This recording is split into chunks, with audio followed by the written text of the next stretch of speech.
मैंने ये तरीका निकाला है कि सहयोगियों को सबको खुद खाना बनाना नहीं।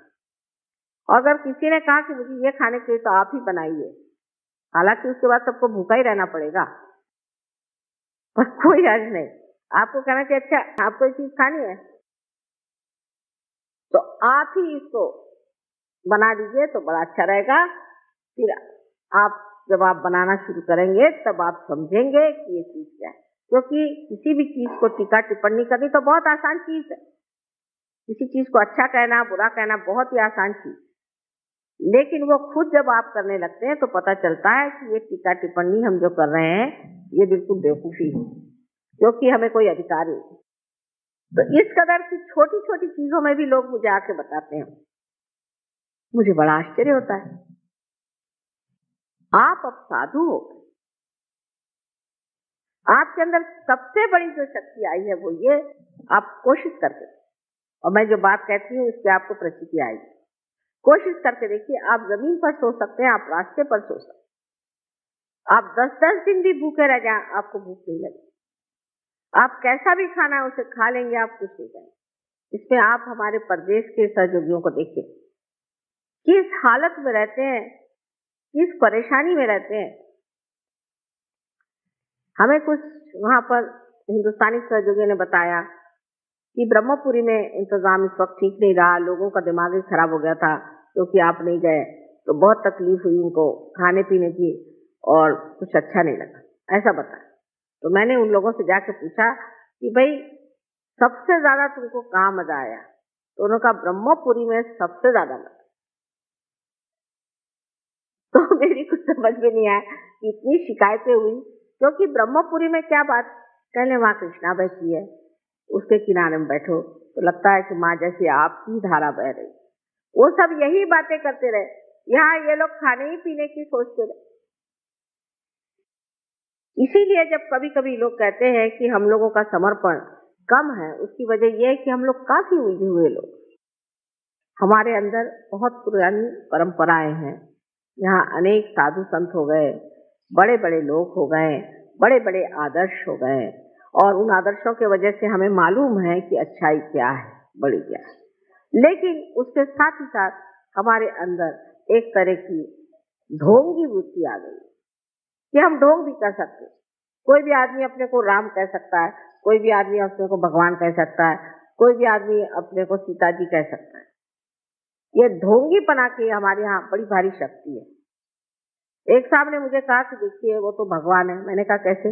वो कहते हैं भगवान है, ये फॉरेन, वो भगवान कहते हैं। मैंने उसको कहने में क्या लगता है, ऐसे कैसे कहेगा कोई कि मैं भगवान? मैंने कहा कह रहे हैं वो भगवान है, लेकिन उसके कुछ तरीके होते हैं। जो आदमी फूल को नहीं सूंघ सकता वो भगवान कैसे हो सकता? हाँ ये तो बात है। तो मैंने कहा कि कैसे, पर वो क्यों कह रहे थे, वो ऐसा क्यों कह रहे? मैंने कहा क्योंकि वो आप नहीं, वो यही नहीं समझ सकते कि लोग इतना सफेद झूठ इतने जोर से कह सकते। या किसी के लिए कहते हैं पर वो उसको रुपया ही चाहिए ना, ठीक है वो रुपया लेता है, लेकिन हमको तो वो आध्यात्मिक देगा, तो क्या हर्ज है, हमें तो आध्यात्म लेना है, लेने दो रुपया, रुपये में क्या रखा है, रुपया दे दो उसको, रुपये में क्या रखा हुआ है? आध्यात्म को पाने की बात है, आध्यात्म वो हमें दे रहा है तो हम उसे रुपया दे रहे हैं, रुपये में तो कोई खास चीज होती नहीं। ये जो उनकी तैयारी आज हो गई है, वो हमारे अंदर तैयारी अभी तक हो नहीं पाई। इसके लिए क्योंकि हमारे सामने आदर्श बहुत अच्छे हैं, महाभारत है, राम है, ये है, वो है, और हम उसी कीचड़ में बैठे हुए। अगर कोई कीड़ा कहे कि मैं कमल हो गया तो हो नहीं सकता, और उसको कमल बना भी दिया तो भी ढंग वही चलेगा।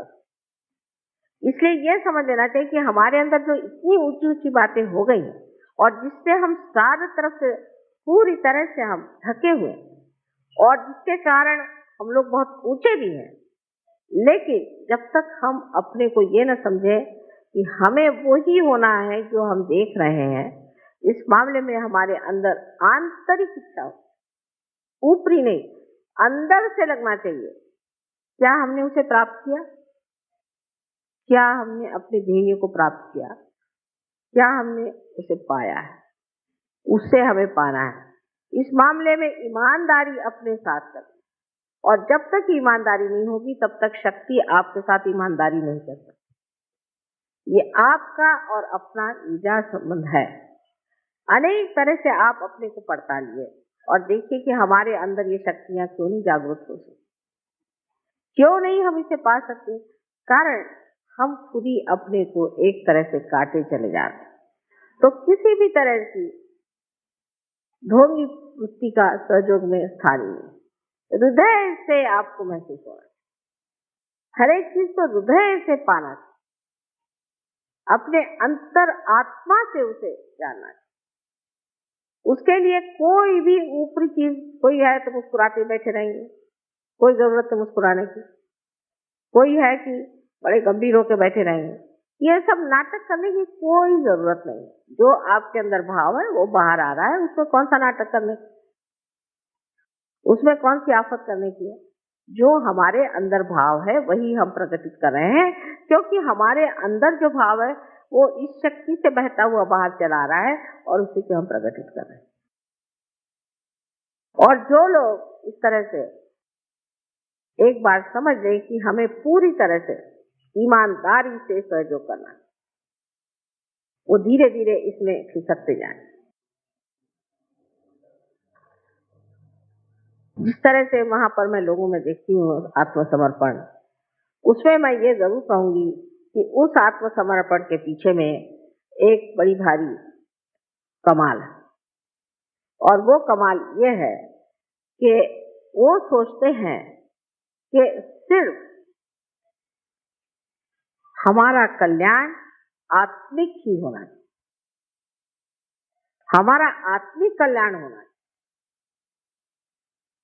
और कोई भी बात वो नहीं सोचते। सहयोग के लाभ अनेक हैं।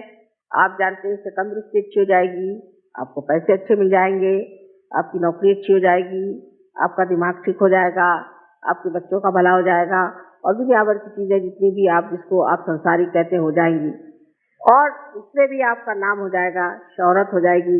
जिनको कोई भी नहीं जानता है वो तक उनका नाम हो जाएगा, वो तक लोग जानेंगे, सब कुछ होगा। लेकिन हमें क्या चाहिए? हमें तो अपनी आत्मिक उन्नति के सिवाय और कुछ नहीं। हम सिर्फ आत्मिक उन्नति पाते। जब वो आत्मिक उन्नति मनुष्य में हो जाती है तब मनुष्य सोचता ही नहीं है सब। उसके लिए सब कप पदार्थ है, सारी लक्ष्मी उसके पैर धोए उसके लिए वो कप पदार्थ है।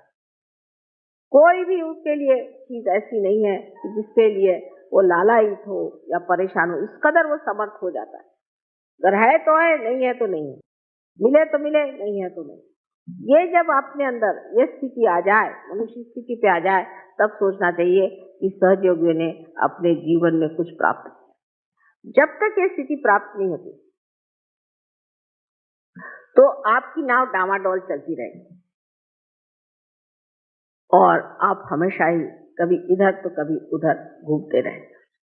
पहले अपने को स्थापित करने की जो महान शक्ति आपके अंदर है वो है श्रद्धा। उस श्रद्धा को हृदय से जानना चाहिए और उसकी मस्ती में रहना चाहिए, उसके मजे में आना चाहिए, उसके आनंद में आना चाहिए। तो जो ये श्रद्धा की आह्लाददायी शक्ति है, उस आह्लाद को लेकर रहना, उस एक्सटेसी में रहना चाहिए, उस सुख में रहना चाहिए। और जब तक मनुष्य उस आह्लाद में पूरी तरह से घुल नहीं जाएगा, उसके सारे जो कुछ भी प्रश्न हैं, प्रॉब्लम्स है, वो बने ही रहेंगे, बने ही रहेंगे। क्योंकि प्रॉब्लम्स वगैरह सब माया है, ये सब चक्कर है। अगर किसी से पूछे भाई तुम्हें क्या प्रॉब्लम है, तो मुझे 100 रुपये मिलना चाहिए, तो मुझे 50 रुपये मिले। जब 100 रुपये मिले तो क्या प्रॉब्लम है, मुझे 200 रुपये मिलने चाहिए, तो मुझे 100 ही रुपये मिले। वो तो खत्म ही नहीं हो रहा। फिर दूसरा क्या प्रॉब्लम है कि मेरी बीवी ऐसी है, फिर तुम दूसरी बीवी कर लो, वो भी ऐसी है, तीसरी आई वो भी ऐसी। तो आपके प्रॉब्लम्स नहीं खत्म हो रहे, क्योंकि आप स्वयं इनको नहीं खत्म कर रहे हैं।